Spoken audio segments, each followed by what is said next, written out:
Hello, എല്ലാവർക്കും നമസ്കാരം. അപ്പോൾ നമ്മുടെ കുട്ടികളെ നോക്കുന്നു. അവർക്ക് ഭക്ഷണം, അവരുടെ വസ്ത്രം, അവരുടെ വിദ്യാഭ്യാസം എല്ലാത്തിനായിട്ട് നമ്മൾ കഷ്ടപ്പെട്ടിട്ടുണ്ടാക്കുകയാണ്. അവർ വലുതായി അവർ നല്ലൊരു ജോലിയെല്ലാം കിട്ടി അവർ ചിലപ്പോൾ നമ്മളെ നോക്കുമായിരിക്കും. പക്ഷേ നോക്കാതെ നിന്നാൽ ഒരുപാട് അനാഥാലയങ്ങളിലെല്ലാം ഇപ്പോൾ അച്ഛനമ്മമാർ കാണുന്നുണ്ട്. അതുപോലെ ആവാതിരിക്കാൻ വേണ്ടി നിങ്ങളൊരു മൂന്നാമതൊരു കുട്ടിയും കൂടെ ദത്തെടുക്കണം. ആ കുട്ടിയുടെയാണ് ലൈഫ് ഇൻഷുറൻസ്.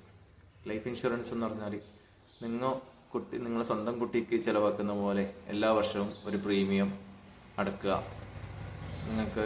നിങ്ങളെ റിട്ടയർമെൻറ്റ് സമയമാകുമ്പോൾ നിങ്ങളെ മക്കൾ നോക്കിയിട്ടെങ്കിലും നിങ്ങളെ മൂന്നാമതായി ദത്തെടുത്ത കുട്ടി നിങ്ങളെന്തായാലും നോക്കും. അതെന്ന് പറഞ്ഞാൽ ഒരു മന്ത്ലി ആയിട്ടോ അല്ല വർഷമായിട്ടോ നിങ്ങൾക്കൊരു സ്ഥിരമായിട്ടൊരു ജീവിതകാലം മുഴുവൻ ഒരു വരുമാനം തന്നുകൊണ്ടേയിരിക്കും. അതുകൊണ്ട് നിങ്ങൾ ലൈഫ് ഇൻഷുറൻസ് എടുക്കാതെ ഇരിക്കാൻ പാടില്ല.